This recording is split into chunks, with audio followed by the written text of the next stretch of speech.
The Secrets of Dellschau. Charls Dellschau was born in Prussia.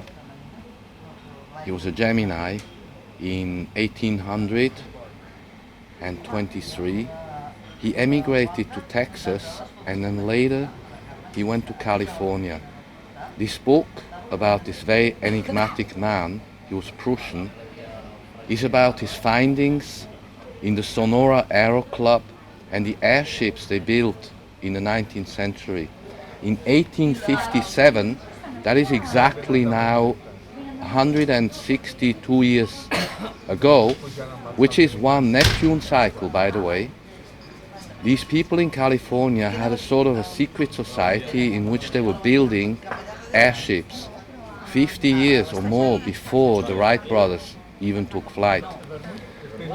Charls Dellschau spent 20 years after he left this society chronicling and designing all of the drawings and blueprints of airships they had been building over a period of about 50 years in the 19th century.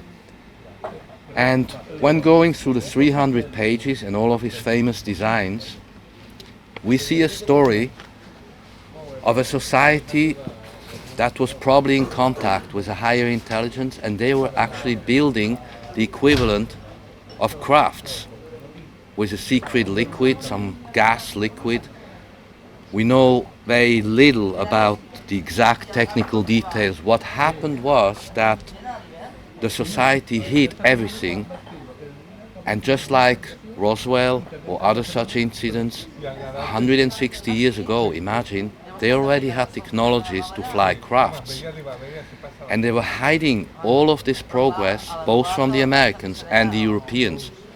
In fact, the Prussians and the Germans, other Germans, were sending money to California to continue to develop the crafts. One could almost say this was a Prussian-German-American cooperation, and later in Europe everything was hidden as well.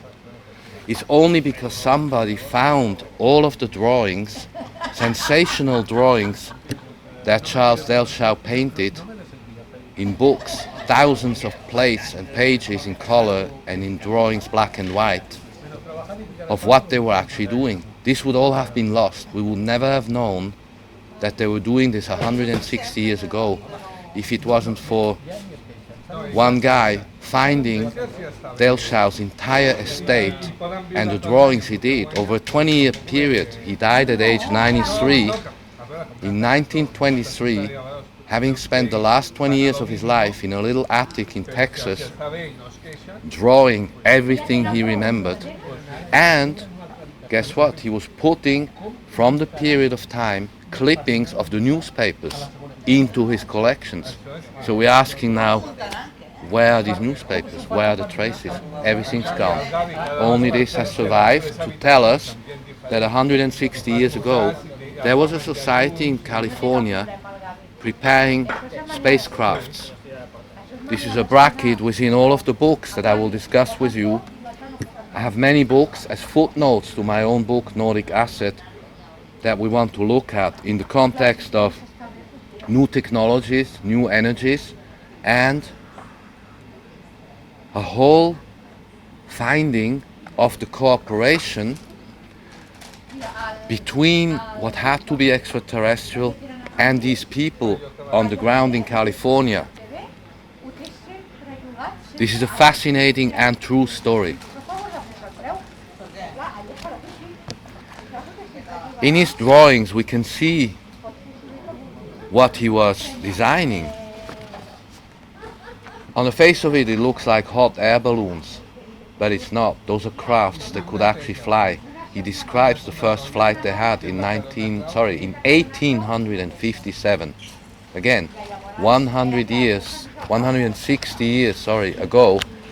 In fact, a full Neptune cycle, which is very, very interesting in astrological thinking, to see what these people were actually working on.